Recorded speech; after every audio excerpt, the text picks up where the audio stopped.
Hello, everyone, and welcome to Nom Talk Review, part of Nom Talk Network. On this show, we review the latest film or a wonderful celebrated throwback, celebrating a milestone while eating and drinking our favorite snacks and drinking as well. So please don't forget that we have merch. You can find it in the About section on Twitch. Subscribers to our Twitch channel get discounts, so be sure to subscribe. I am your host, Derrick Murray, and right now I am enjoying a Celsius energy drink because I did not know I was going to be hosting until about 30 minutes ago, and Jeopardy is over, and I was ready to go to sleep. But I love Nom Talk, and I kind of love The Crow, despite what you guys see for my rating. So we're definitely going to get into that. Really excited about it. And let me introduce the guests. So we will start with Kyle. How are you? And what are you eating and drinking?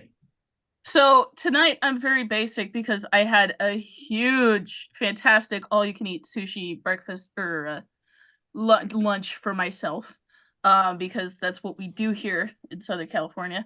And so I'm just having a nice water, just a nice smart water because I'm basic. And if I decide for noms, I have the one thing you can't get at a sushi place, which is Reese's peanut butter cups. It's a good snack. And it's a good thing you can because they're too awesome. So, but yeah, I'm excited. Crow's one of my favorite movies. I'm really I'm hyped. Awesome. Well, thank you for joining. Let's go to Michael. How are you, and what are you eating and drinking? Hi, how's it going? Yeah, I'm pretty basic too. I'm just got a cup of water here and some homemade sugar cookies. I'm at my parents' house. I was here for Mother's Day, so still here. So yeah. Awesome. Yep. All right, and last but certainly not least, Eric Draven himself, Kenji. What are you snacking on tonight?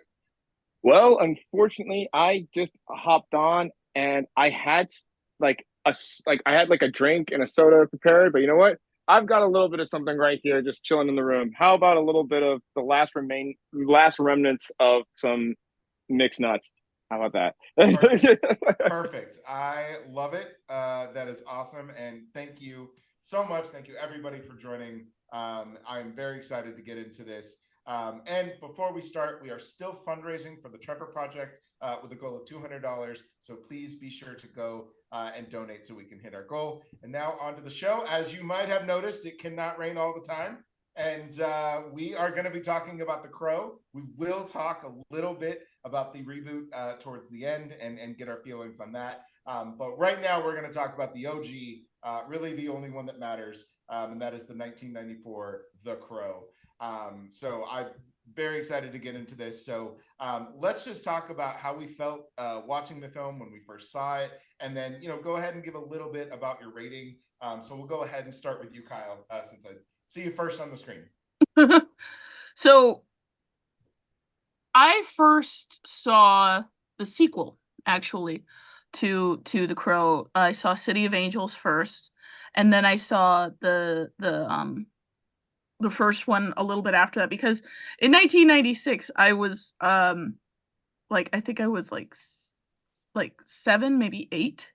So I was very fascinated with this super dark gothic universe and something about the dreary borderline dystopian landscape of what was supposed to be a normal city, but I later learned was a comic book adaptation, really just kind of hit me.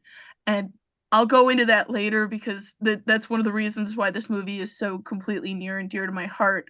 But I loved everything about it. I love the tragedy. I love the gothic love story.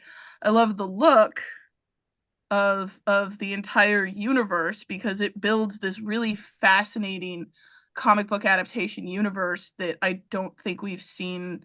There was this style to comic book adaptations pre-MCU. Now, I love the MCU. If you've watched the show, I love the MCU. I love it more than anything. But there was a style and a substance to pre-MCU comic book adaptations from DC up and down that I don't think we see anymore. And this is one of those. And especially because most people don't know it was adapted from a comic. But everything about it, from the real world, from the look and the story, to the real world tragedy, which I just... to all of it, just A+. Okay. All right, let's go on to Kenji. What is your rating? How did you first experience this film? And give us a little bit about your thoughts. So I gave this film a 4 out of 5 popcorns because yes, even though I'm dudded up like this, I still can see that it's not a perfect film. It's a great film, but it's not a perfect film. I first started off the Crow originally, oddly, because when it first came out, I think I was 5, and I my first introduction to the Crow was my uncle. My uncle Craig had this poster on his wall in his room of it's that classic poster of Oh Eric yeah. Draven where he's sitting on the throne and he's just kind of like Mhm. brooding and stuff like that, and he's sitting on like an iron throne. But basically, that was my first introduction to the Crow. And I was like, "Who is this guy?" And then years later, there was the TV series that I just happened to stumble upon because I was home. I was in the 5th grade. I just had surgery on my ankles, and there's really very little to watch on television when you don't have cable. And it just happened to be one of the things that was on, and I was like, "Hey, this is kind of cool." And then I ended up getting into the movie after that, and of course, I learned more about Brandon Lee, and I was obsessed with his father Bruce. So like, it just kind of trickled through, and that's how I became obsessed with this IP. So Yeah, yeah, yeah, there that's we go. I love that you kind of took the Highlander approach where you went from like the movie and then the TV show, which nobody actually knew existed except for like 5 people in the world. I love that. It's great. I think all 5 people are sitting in this I because think I know so. Yeah, yeah, I'm one of them. Yeah, exactly. Oh, I love it. Michael, tell us a little bit about your experience with The Crow and your rating. Yeah, I was a teenager when this came out, and I loved it when it first came out. I was a big Bruce Lee fan, and so I was really following Brandon's career, looking forward to him, like, taking over Hollywood. And then now the tragedy happened, and I was devastated by that. But I had to see his last film, and I didn't know anything about the graphic novel at all. I still haven't read it, but I've watched this movie and this TV series.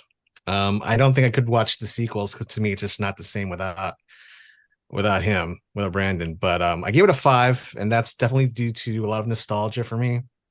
This is probably the only movie I really gave a higher score because of the nostalgia, because it just hit me at a time where I was like very impressionable, and it shaped a lot of what I liked about movies at the time. And it came out at really, just a really good time. Like, I have fond memories of when going to see this movie and everything. So even though it was also kind of sad because of what happened. So yeah, that's why I give it a 5. Yeah.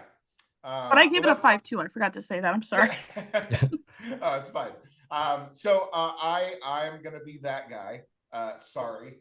I gave it a 3 out of 5. But I want to be clear. I genuinely love this film. I have a lot of nostalgia for it as well. I was 12 when this movie came out. Not to date me too much. But I was 12, and I remember I'd never actually seen the full movie until I was much older. But I remember I was at a friend's house, and all of the adults were watching this movie, and it was the pawn shop scene, which is just like so violent and so it's one of the most gruesome scenes in the movie, in my opinion. But I just remember like hearing words I'd never heard before, seeing images I probably should not have been seeing because I was like Yeah. sitting on the stairs watching it when I should have been upstairs, and I was just like, "What is this? I need more of this in my life because this is unlike anything I've ever experienced." And then, I can very clearly remember the controversy kind of miring overall everything and permeating every conversation. This was far before the internet. So rumors about what happened and how it happened, and the superstitions and the comparisons to his father's untimely death and this one. And I mean, you think conspiracies are bad now? Imagine if we didn't have fact checking and people were just spouting stuff off randomly, and Yeah. you just had to believe it. He's just, oh yeah, there's a ghost in the Lee People are family. still Like, spouting off I random know. things when there is fact check. What are you talking Mhm. about? So I have had a lot of really good experiences with this film. I agree. Brandon Lee is just absolutely phenomenal in this movie. I think there's a the tragedy really isn't just his untimely death, but just how much this movie was going to make him a star. Yes. This was hell bent on putting him over. He is the crux of the film. He's absolutely incredible in this movie. And so I think overall, this is very much a vibes pick. I love the aesthetic. I love the production design. I love the gothic horror.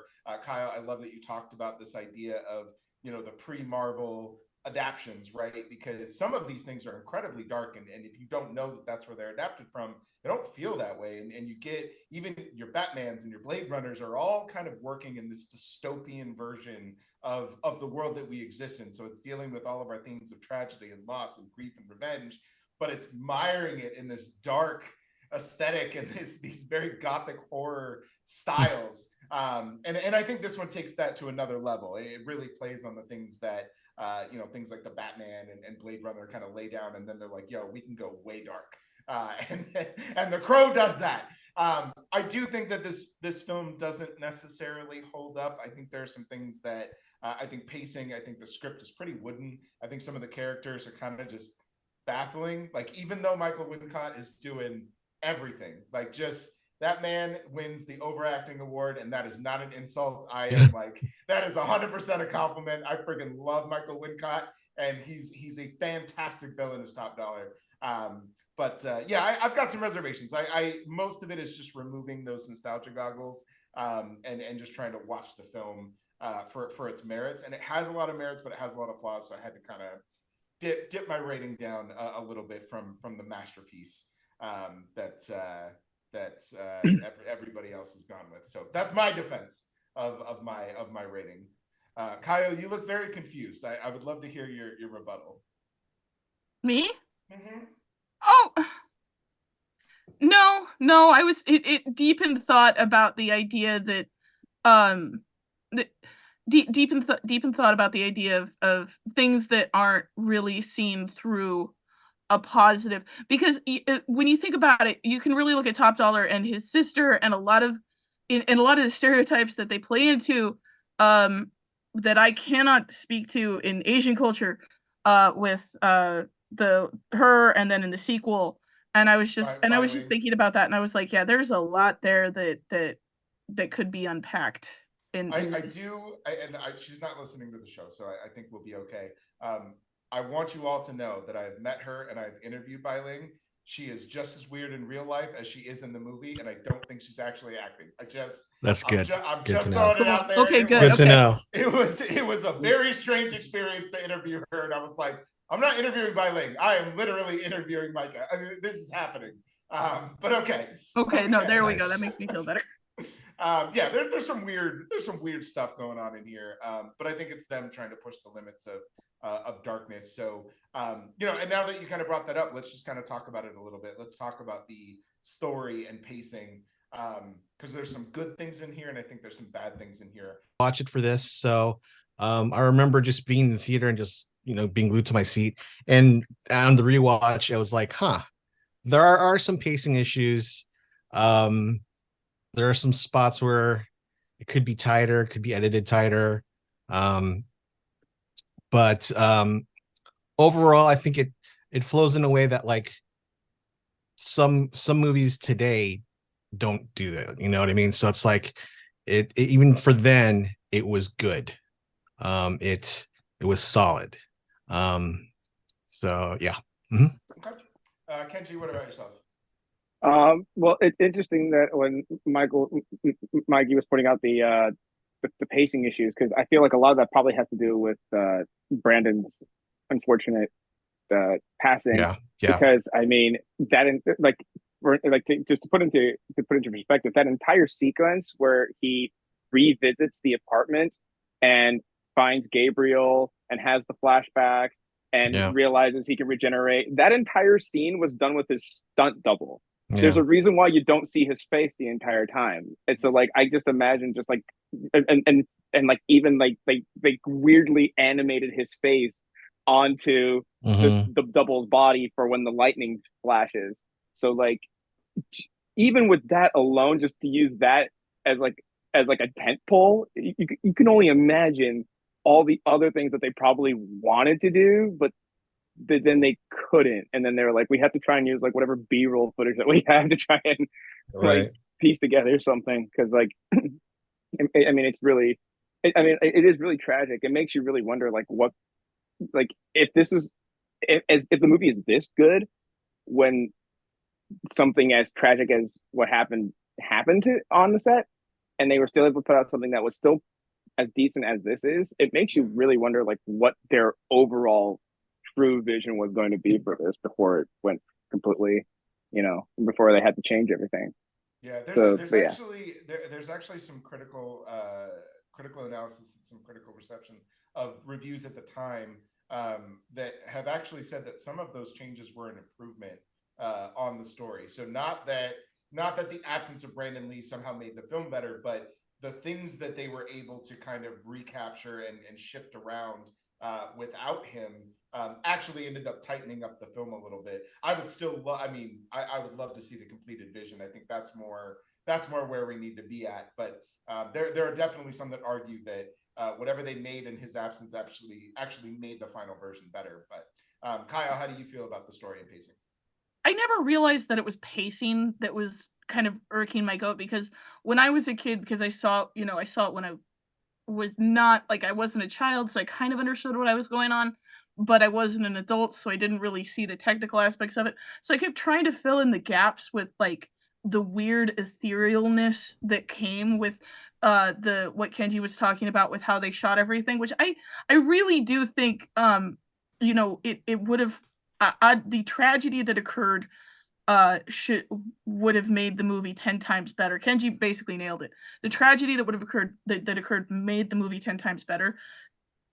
Working with what they did, they made it more ethereal. It was almost it was just it was a good piece of, it's hard to describe. It was like it really got into your head, and you really did feel like you were seeing something ethereal and strange. And then when you find out the tragedy about it, which you don't know until you actually learn the lore behind it, it made it very odd.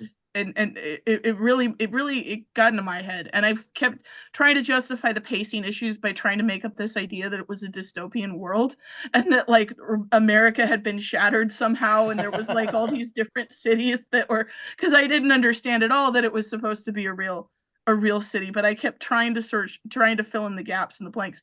So it really drew me in more. It drew me in more. But yeah, there's definitely pacing issues.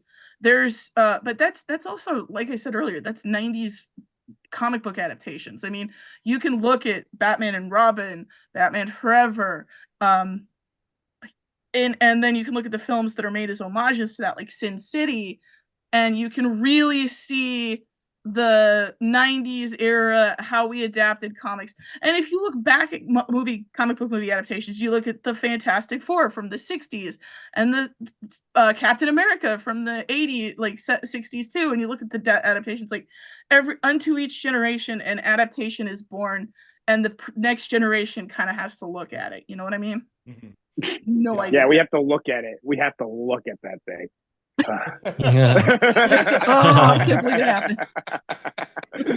I do like your read of just that ethereal kind of vibe that it gives to this movie, because it does change the way that you watch it. Once you understand that it's a tragic movie with an actual tragedy, and those things are kind of coalescing together, it really does change the film. Whether or not the things that they added actually make it better or not, honestly, none of that matters, because you have to watch the film differently, and it kind of just takes on this new life of its own.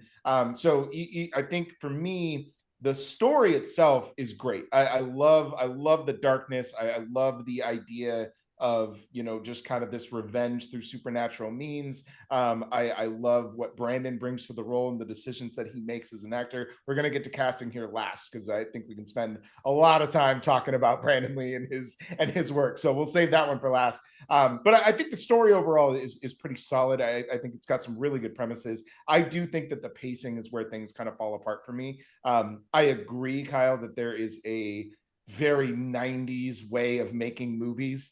So if you go back and watch anything from like I'll say 1989 to like the end of 2000, they all kind of have the same pacing issue. And the director Alex Proyas, he has a tendency to make movies that have really weird pacing and some really strange editing. So it's not uncommon for you to kind of experience those things. But for me, I just, kind of rewatching it again and removing some of that nostalgia.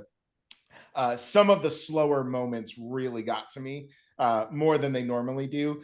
I also, and this is just a personal thing for me, and we can debate this for a second if you want, but I can't stand, and this is a 90s thing too, I can't stand the kid trope. Those things just irritate the hell out of me. She's doing everything she can. It can't rain all the time. It's a great line. I love it. I know why she's there, but I'm perfectly fine with deleting her completely and just letting the movie roll on without her, because the kid thing just, I don't know, it just irritates me. Would you want the cop to replace the kid though? Because I felt like the cop and the kid teaming up and then with Eric, that lent it a whole level of, like that made them kind of a team. And that was part of the coolness of it, was that this was a gothic horror thing that had like the guy in the chair and the sidekick, and it was kind of cool to have like an actual team. And yeah, no, I completely 150% agree with you in the idea of kids in these movies can be garbage. And I think as the film kind of progressed longer, she did start to annoy me a little bit. But in the beginning, like they could have they couldn't have deleted her completely. I'm gonna say that if they'd halved her appearance, like halved it, cut her out of the final climax and just left her with her mom, that would have been better.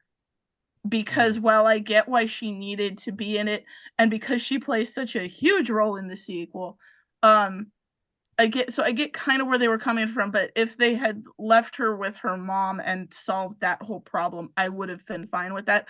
But I think out of all of the kids we've seen in superhero movies, from her to Robin in Batman Forever, because he remains a child. But so you have all she's one of the better ones, honestly. I will say that she's one of the better ones. There's no great way to look at it, but she's one of the better ones. I'll take that trope over the guy in the chair trope that every superhero movie has these days, Yeah. But I definitely get what you're saying though. I mean, but yeah.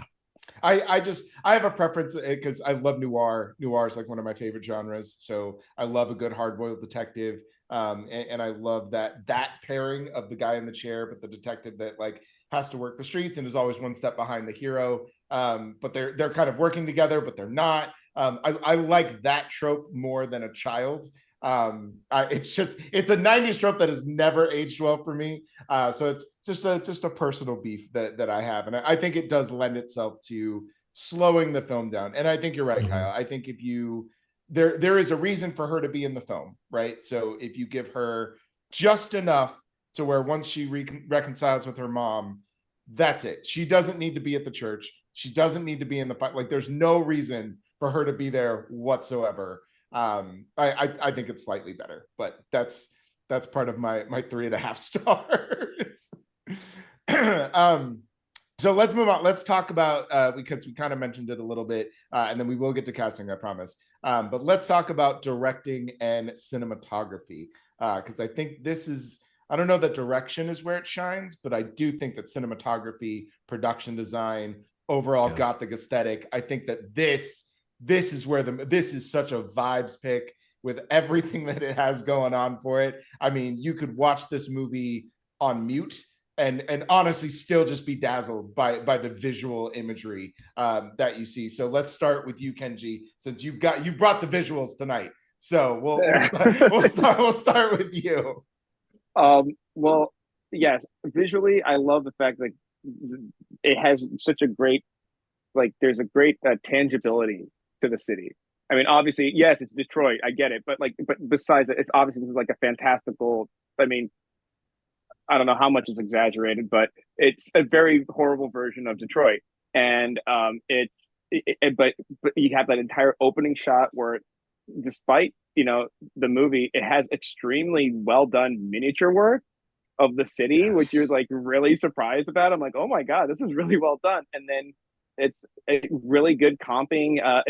I love you were mentioning the cinematography. I absolutely love the some of the shots that they do, especially when like the action picks up. But one of like when like my favorite shot is when it's so brief, it's a blink and you'll miss it moment, but it's when Eric is running across the rooftops, and it's just like kind of like a tracking shot, and it's him as he's running past a bunch of stuff on the roof, and you just hear whoosh as he does it. And it's like, I don't know, something about it, it looks really cool, and it was just awesome. I absolutely loved it. And yeah, there's I absolutely agree, though there are some directing choices where you're kind of like like obviously, like I like we mentioned earlier, like the whole thing with the kid, but in agreement also, as far as kids and superhero movies go, not the worst one. It's but yeah, it's such a visually juicy movie. Like, if it like the city looks like the way it smells, like it's Mm. like it's like a beautiful vision. It's such a great visual like way that they did it. Such a great world that they created just visually. It's so dense. I love it. The only downside is you can't really watch the movie when it's sunny outside because it is so dark. So Oh yeah, how you watch the movie is really important. Michael, Yeah. what did you think about the directing and cinematography? I loved it. I thought the directing, I think this was the first, this might have been the first time I'd ever heard of the director. I don't know if he had done any. I know he did Dark City, but that was afterwards. We're gonna talk. I freaking But love Dark City. yeah, But anyways, yeah, but he definitely. actually I have his actual filmography up here. So he did a movie called Spirits of the Air, Gremlins of the Clouds, which he wrote, directed, and produced. Then he directed The Crow. Then he did Dark City, Garage Days, I, Robot, Knowing, and then I think Robot. Gods of Egypt broke him, and then he never directed again. So Oh, Gods of Egypt did it, I guess. That's why. Gods of Egypt takes careers, man. Yeah, yeah, sure no, did. no, yeah. Even for the God, actors and the director too. Yeah, So apparently, it ended Alex Proyas. So yeah. But yeah, but I mean, after this movie, I was like a fan of his, and definitely wanted to watch Dark City after that. I mean, I was just definitely a fan. I like the look of it. It felt the way the characters were. It felt like they could come from a place like this. The way it was so, just dark and dirty, and it's like I feel like I believe the characters would be inhabiting this world. So they did a great job with that. I agree with the part about the miniatures. I thought that was great. This is like before there was any like heavy like CG that we have today. There's no volume, obviously. There's no like nothing like that. So what they were doing with 90s effects was great. Also the constant the rain, it really added to it. It added to I think this is also the movie that like got me into film noir, because I at the time I don't think I knew anything about that, but I kind of got into it because of that, because I started reading up and following like in cinema and stuff like that. So it really affected me as like like as a young person going into like starting to enjoy movies, and it directed me into the type of movies I would like to watch, and directors that I would like to follow. And so and that's what this directing and cinematography meant to me. So yeah, you guys both bring up really great points, and I agree. I think visually this is one of the better versions of almost any comic book adaptation. I agree with the miniatures. I think that there's one of my favorite. I think this has some of the absolute best framing and shot composition of someone standing in front of an explosion. And I'll pit that against anything. That imagery of him walking away from an explosion in the background is just it's magnificent. It's absolutely incredible, and it trumps any visual effects, CGI, any of that stuff. Like it even today you watch it and you're like, that's cool. Like no matter what, you're just like, that's freaking cool, and I want to see that all the time. That's awesome. I also love what you talked about, Michael, where it really does.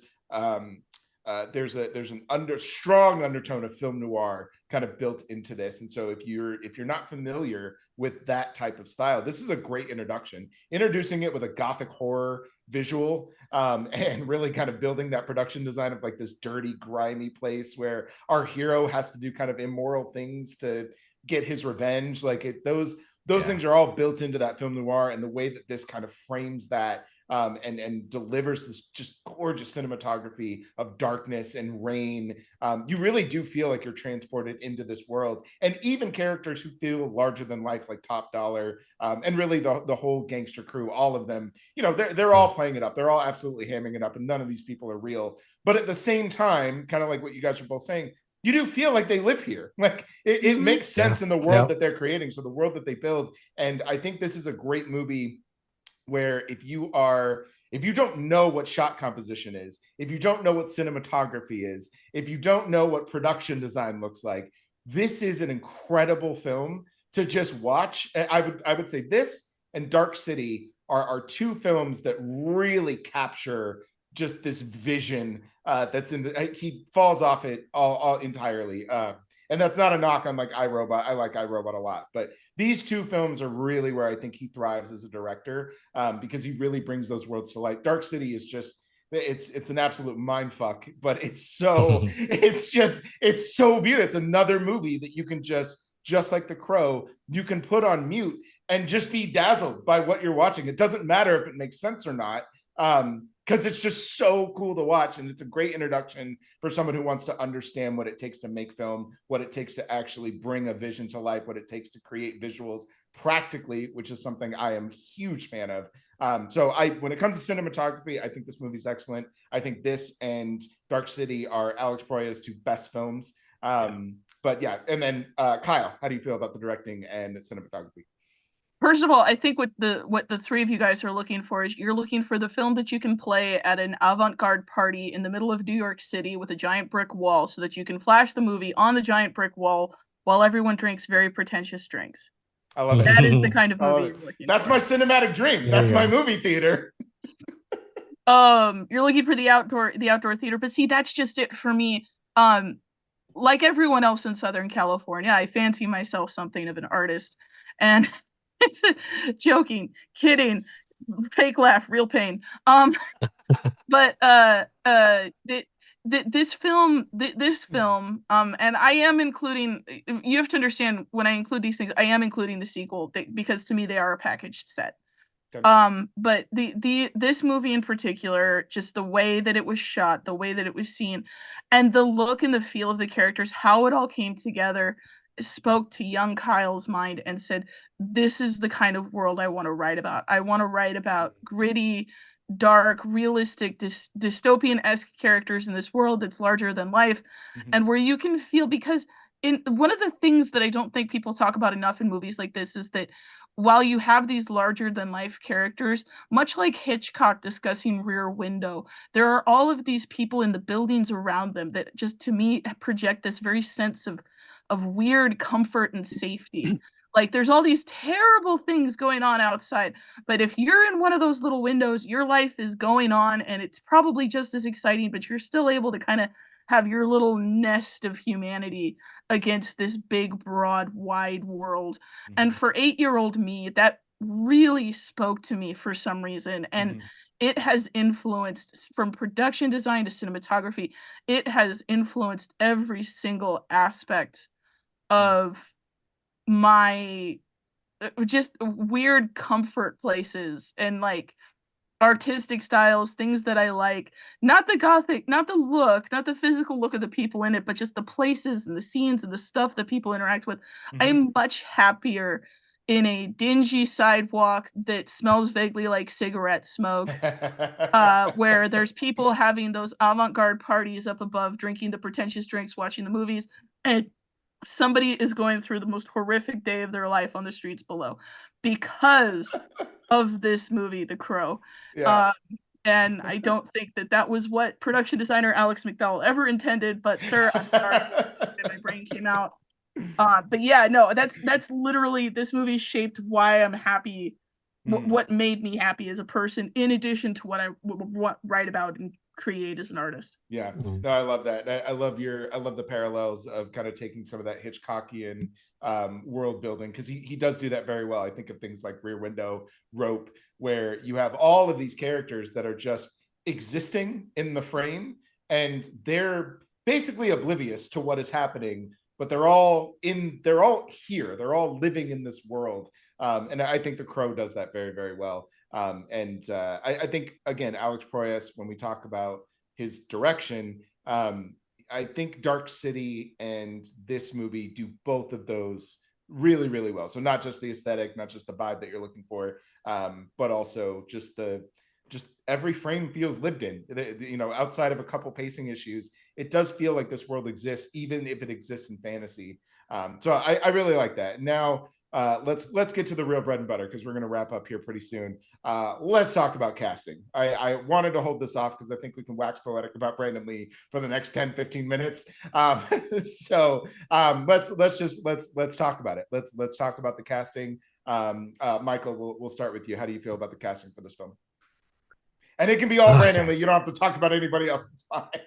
I'll try to talk about some of the other people cast too, but Brandon Lee was the main reason I watched this movie. Obviously, was a big fan of his and his father, obviously. And then when I saw what the Crow graphic novel looked like, I was like, I don't know if he could pull that off. But then you started seeing, like, you know, the previews of like what he'd look like. I was like, oh yeah, he can pull it off. It's like he definitely, and I think he was in a band too, so like I think he fit the persona of Eric Draven.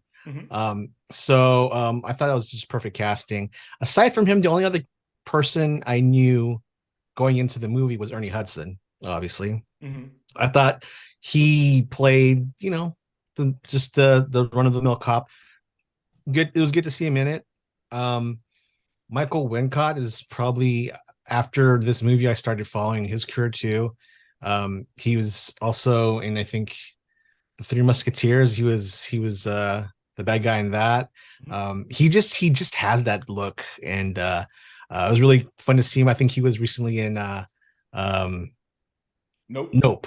Yep. Yeah, and that's when I saw him in there. I was like, oh yeah, from The Crow. Like even so to this good. day, I go back to his role in The Crow. You know, that 3-year run that you're talking about with The Crow, Three Musketeers, and Robin Hood, Prince of Thieves, yes, where he's just the same villain in all three. And yeah. I love I will watch this man do the exact same role for the next 10 and years. he's always fighting with swords. He's so good. I love him. So yeah, he was definitely good. Bai Ling, seen her in a couple of other films. So yeah. So that was a nice little thing there. And then the rest of the gang were, I mean, they were really well done. I think my favorite of the gang was probably Tintin, just because he had the knives and everything. Yeah. And I thought that was a really well realized character. He had a specialty. So it was really cool to see him in there. Yeah, I mean, it just felt like people that were from Detroit, and like in that time of, like, they cast pretty well, I thought. And I think and the role of Sarah, obviously the little girl, was also very big. I don't think she did anything after this movie. But I know the character lived on. Yeah, the character went on to do the sequel. So I thought that was pretty cool. Yeah, the casting was great. I mean, definitely Brandon Lee. He stole the show. It was a fitting final movie. I mean, it would be kind of, as much as I like, what was the other one he did with Dolph Lundgren? Showdown Little Tokyo. He did that with Dolph Lundgren, and I think he did Rapid Fire. Rapid Fire is pretty terrible, but he's great in it. Yeah, he's great in it. So, but if you had to pick one of those to be his last movie, The Crow is like, if that was his last movie, that was the perfect last movie. So, yeah. Kenji, what about you? How do you feel about the casting? First of all, the casting was phenomenal. I also just want to give a quick shout out, because one of the thugs in the big fight scene is Jeff Amata, who's also happens to be a martial arts legend, and Mm. I've had the opportunity. I've actually had the opportunity to train with him at the same studio, and he's a very cool guy. And this was one of those things I found out, like, it was one of those things where you're watching it and you're going, it looks like Jeff, and then you look at the cast list and you're like, oh, it is him. So I definitely want to talk to him about this. But I mean, first of all, the entire gang is great. I love Skank. He's so hilarious. Just the way that he's always talking super fast. Just how freaking Michael Wincott has to be like, I reckon we should just video record all of this and just play it back in slow motion. Like, it's so good. I mean, I love just everyone was so well. I love the pawn the pawn shop owner, just who utters the greatest phrase in all of cinema history. Shit on me. It was so, I mean, and also friggin' top dollar Michael Wincott. It's one of those things where when I first was watching it, I thought it was a little bit over the top as a kid, just because how Eric Draven, Brandon Lee was just playing Eric Draven so like subdued and kind of like only kind of going, even his crazy moments, he's kind of subdued, which I think is really creepy in my opinion, just how he's like destroying that entire pawn shop. And he's not like he's raging, but he's not like typical raging where he's like shouting and like he's just very quietly, just his eyes wide open, just, and now you're gonna tell me where Tintin and all of his pals are. You know, it's like that was great. That was a great impression. Yeah, it was Thank you. Yeah. The makeup helped. The makeup helped. It was, I mean,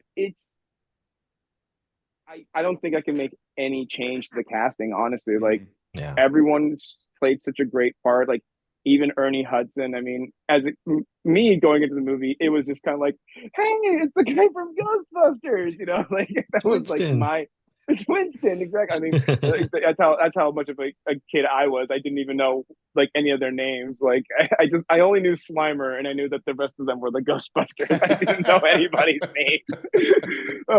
Like I mean, gosh, like I said, like like you were saying, we could go on for hours about Brandon Lee alone. Just I love that what we got to watch him do in this movie was definitely a lot more action oriented and really kind of showed off a lot of the skills that he had, because I think he did one other movie prior to this. I'm sure, Mikey, you know which movie I'm talking about. Like he has like an entire fight scene. Yeah, Rapid Fire. Rapid Rapid Fire was the movie he did before this. Yeah, Rapid Fire. Yeah, Rapid Fire. he does an entire fight. Yeah, he does an entire fight scene in the kitchen where it's not a bad fight scene, but when you compare it to like what his father has done, it's very yawn-inducing. So to like watch him do something so badass as what he did in this movie, you know, like maybe there were some doubles in some of them, but the fact that you could still tell that was still him doing a lot of it was great. So like, I mean, I just think everyone did a great job in this movie. Like, as over the top and as ridiculous as this world is, they made it a very tangible, believable world. Yeah. And I feel like that's kind of the problem that we run into with a lot of superhero movies and stuff like that, because they tend to be such fantastical worlds, so over the top, and a lot of times it's really hard to accept and that these characters can potentially exist in real life. Like, I don't want to point fingers or anything, but Quantum Mania, the whole Derrick, I could not buy him for a second. I love MODOK, but I couldn't buy Derrick for a second. It's rough. So it's rough. So but that's it goes to show that like you can make I'm sure there are other films out there, but just as an example, because we're talking about The Crow right now, it goes to show that you can have a comic book film with fantastical people in a fantastic, over the top, exaggerated world, but you can still have it be something that you can that is acceptable. you know, and that you Yeah. can buy being like, okay, like Top Dollar, like that, as ridiculous as Top Dollar is, as ridiculous as Micah is, you can accept and buy that these people would exist. Yeah. Well, and And it goes to Wincott is just that dude. He's just Oh, that He's dude. just that guy. He's just that guy. Is it I is it taped down? Well, I'm gonna eat it. I want to just real quick. I just want to read off this guy because this movie is comprised of that guys. Where like I'm gonna say their names and you're not gonna know who they are, and then you're gonna go look them up and be like, "Holy shit, it's that guy." That's literally what this movie is comprised of because we already mentioned Ernie Hudson, Michael Wincott, Bai Ling, Anna Levine, David Patrick Kelly, Lawrence Mason, Michael Massey, Tony Todd, John, and John Polito. Like, I was waiting for you guys to mention Tony Todd. I was like, you were mentioning Tony Todd as nerdy glasses wearing accountant man. He's like, he was great. You know, B-Man, Candyman, nerdy glasses man. Like, he's not. Yeah, this the cast and fun fact. And I'll let you guys guess, and then we'll get to your thoughts, and then we'll do final thoughts and talk about the last part. Does anybody know who the actual stunt double was for Brandon Lee? It was Chad Stahelski. Yes. Wait. Yes, that's right, Mr. John Wick director, stunt coordinator himself, Mr. Chad Stahelski. Yep. Cool. Wow. Yep. That is badass. I mean, it goes. I mean, it's no wonder that set's. I also hear that set is extremely safe. It goes to makes sense now why the John Wick sets were so safe. Yep. Yeah. Yep. Wow. Yeah, blew my mind when I learned that. I was like, no way. But yeah, he was Brandon Lee's stunt double. That's insane. That's great. Wow. Yeah. Whoa. Okay. That is so cool. Yeah. All right, so Kyle, give us your thoughts a little bit on the cast, and then we'll talk about the reboot. We'll get final thoughts, and then that'll be it. Tony, how do you not go from B-Man with Heart's Desire, Hook for a Hand, to Glasses nerdy accountant man Gage? I mean, that was just amazing. All of the characters in the gang, Michael Wincott. Now I'm sitting here picturing Michael Wincott in Nope and imagining that's what Top Dollar would have been. I was just in this old cinematographer man who got eaten by an alien. I knew that this was coming. He mellowed out. Biling, but my two thoughts about casting are Brandon Lee. To me in this, everyone talks about his fight scenes, but to me in this, I saw him not just do fight scenes, but he could have been in a comedy when he's talking to Ernie Hudson in the thing. He could have been in a comedy. He had some like really gentle nature in there. He could have been in a rom-com because of the way when he's like sitting there and being romantic with the girl in the kitchen. Like there was a whole bunch of other characters that we didn't get to see, and everyone, no disrespect to all of you gentlemen, you lovely people, but it's like fight scene, but I'm like, nah, that the tragedy is that we didn't get to see him be the comedic guy or the gentle person in the rom-com. Yeah. And then the other thing, I'm so glad you brought just real quick, because that is what separates him from his father. Yeah. Rapid Fire is him trying to fill his father's shoes and do the martial arts thing. And The Crow is him demonstrating that he has an infinite amount of talent to be able to fill all kinds of roles if he were to continue his career.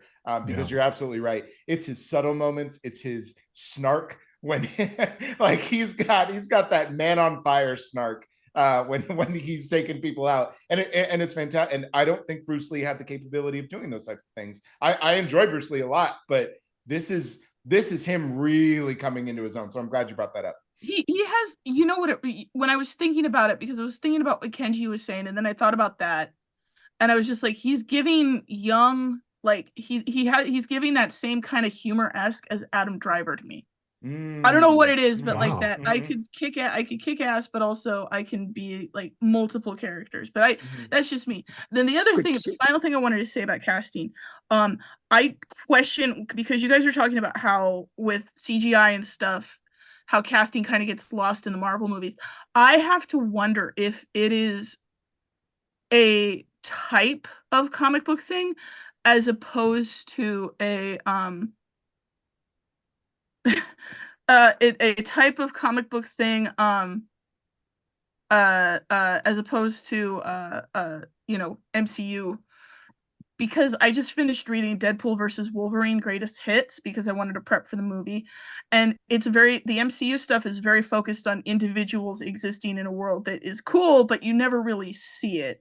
Like Deadpool and Wolverine come onto the scene and I just want to see Deadpool and Wolverine duke it out, but I know that there's 50 million people in the background doing things. So I guess my message would be continue adapting things the Marvel and the DC way, which is about these gods among men, but also bring us the gods among men truly interacting amongst the mortals. You can do that with major league comics. I mean, you can do that with Superman.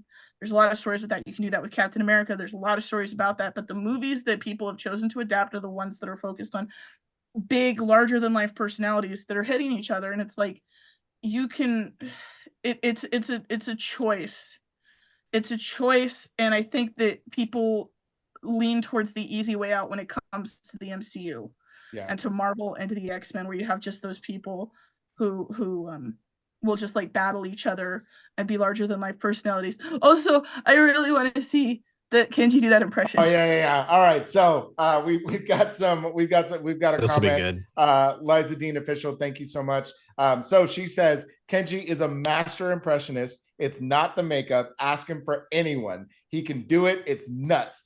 Kenji, can you do an impression of your favorite moment from this movie, even if it involves fight choreo? And so she actually claimed, quote, that film. So now you must say your favorite quote from the movie, and we're going to ask you to do it in whatever Crow version you need to. Yeah. I think my favorite line is a problem is they're all dead. They just don't know it yet. And there's also my favorite line is that gasoline I smell. It's so good. That's he awesome. did the eyebrow lift and everything. That was amazing. That was so great. Thank you. That was a great claim. Thank you so much. That was amazing. All right, so we're gonna wrap up here pretty quickly, but just real quick, I want to get everybody's thoughts on this new reboot that's coming down the pike. So there is a reboot of The Crow, starring, what is it? Bill? It's Bill, right? There's like 18 Bill Skarsgård, like 19 Skarsgård. So it's Bill Skarsgård, who, I definitely think he's trying to dip into this action part of his career. I despise Boy Kills World. I think it's the most irritating. It's one of the most grating movies I've seen in the last year. I couldn't stand it. Not his fault, but it makes me very fearful. I feel like I think we've had enough bad sequels of this movie that it doesn't need the reboot. And I don't know that Bill Skarsgård is the guy to step into the shoes. And while I know it's going to be something different, it feels like it's going for this. It's trying to capture the same thing that doesn't exist anymore. Like there's a time capsule with The Crow in it, and it's especially when it comes to not just the visuals, but you talk about like the soundtrack, right? Which we didn't even get to, but like the soundtrack is so much a part of this film. And this new movie feels like it wants to take the 90s soundtrack and then apply it to 2024 visual effects and create like a modern aesthetic. And I just don't know that works. He looks like what's his name? Jared Leto. Yes. Mm-hmm. Yes. He looks like Jared Leto and MKG or whoever or Machine Gun Kelly. That's who it is. Oh yeah. He looks like a mix of them, and those are like two of the most irritating human beings on the face of the earth. So I just can't. I don't know. I am very, very, very nervous, if you can't tell. But Michael, how do you feel about this reboot coming down?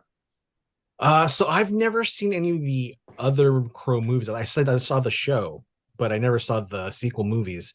And I think to me that the movie is I hold it too high up there on a pedestal to like watch any sequel or any remake. I was kind of interested in this one. I don't know why, but I was kind of interested in this one. But then I saw the footage and it looked, and the first thing I thought was, it's too clean. It's too bright, like it's too polished. Like it doesn't feel like The Crow to me. So I just like I don't know if I can watch it. So it's just it doesn't have the same feel to me. Yeah, it has. You know what it has? I call it the Netflix sheen, where there's no sense of geography, right? There's no frame of reference for where anyone is at any given time, because everything is so polished and so visual effects heavy that you get no sense of where anybody is, because everything is just, all the lights are turned on way too bright. And exactly. Yeah, I agree. Yeah, I totally agree. Kenji, how do you feel about this reboot?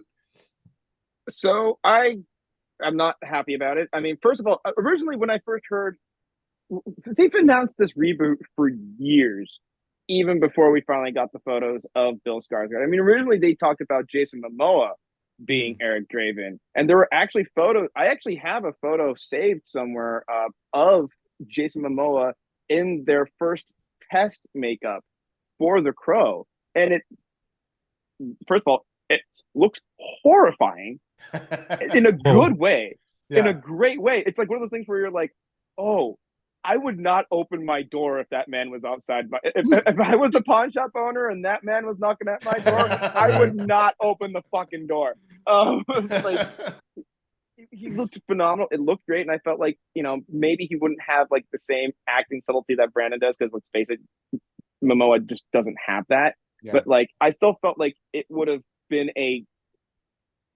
good take on it, possibly. It's this visual rendition that they're trying to go with this new remake that I don't understand why they did it, because with the Jason Momoa version, it was clearly obvious. Okay, he still has the long hair. He's doing the very iconic makeup. He is going to be Eric Draven, but they're still trying to. They're not trying to fuck with the picture, It's like, but then like you have this new version, and it's like, oh, okay, he kind of looks like he's on the poster for Suicide Squad, and then you find out his name is also Eric Draven. You're kind of like, there have been other Crows in the comic books, We've had Joshua, we've had, there have been more than just one Crow. So a part of me was like, you should have just made him one of the characters that have already been the Crow, or make an original one. Borrowing elements from the two that we already have, just because they keep saying we're not trying to shit on Brandon's legacy, we're trying to maintain it, we want to preserve it, and this, that, and the other. It's like, well, if you really wanted to do that, don't call him Eric, okay? True. Yeah, no, you're absolutely right. Kyle, how about you? Somewhere in Hollywood, deep in the bowels and recesses of the studio, and I want to say it's Lionsgate, but I don't think it's Lionsgate. I think it's Universal. Is it Lionsgate? Yeah, it's Lionsgate. Okay. Somewhere deep in the bowels of the studio is the intern that came up with the AI prompt, give me a 90s action film, John Wick style, and include references to giant ballet theater, since that's dramatic, nostalgic property for aging comic book fans. Sorry, I include myself here, aging comic book fans. And property that will be recognizable with enough history that people will see it and will say, ah, yes, that's like the thing that the person who I didn't talk to in high school knew about, and then they wore it and it was great to them. But maybe I can see it with my AMC Stubs pass, because I don't want to pay money for it, but I already pay for the AMC Stubs pass. Yeah. So that was, and then they hit enter. Yeah, no, and see, so I could easily very much buy that there is an intern who was given that directive by an executive, and the executive was like, great, yeah, let's put Bill, because as someone who's interviewed Bill Skarsgård, I don't see Bill Skarsgård playing this role. I just don't. It's a weird casting choice. You know who he would be good as? Top Dollar. Or one of the gang. Oh yeah, sure, yeah, I can see that. Absolutely. I would buy him as Top Dollar 100%. I'd totally buy him as Top Dollar. Like, and if you wanted to do the connection, he could be like his like kid, or like a disgruntled child or whatever, or something, and just make him like, super desperate to achieve his father's legacy, but he's a whiny brat who has too much money and a giant car. He just rolls around and goes to ballet studios. Look, dude, just be the villain from John Wick 4 without the accent. And that is like, that is who you should be in the Crow remake, not Eric Draven. Yeah, so I think we all have the same. Let me be Eric Draven. Yes! Let There you go. Let him do it. You got my vote. Reshoot You got it. my vote. I'm half too. Let's do it. Yeah, I love it. Let's make it happen. All right. Well, sorry to end on such a downer, but we do have to wrap up. Guys, thank you so much for joining us. I know the original is still holding a great place in our hearts, even though we all have slightly different ratings. I think we can all agree on a lot of the same things that make this movie great, and there is a reason it is a cult classic. So thank you guys so much. I really enjoyed talking this movie with you. Let's start with Michael. Where can everybody find you? I'm at GC47 on all socials, and yeah, I'll see you there. Awesome. Kenji? You can find me on Instagram, and I don't know if it's still around, but the TikTok, you can find me there at Kenjinator. You can also find me on Twitch at the Kenjinator, so check that out. And on Sundays, I am part of a Dungeons and Dragons campaign called the Gatewalker Saga at KD in LA. Check that out. Awesome. And Kyle?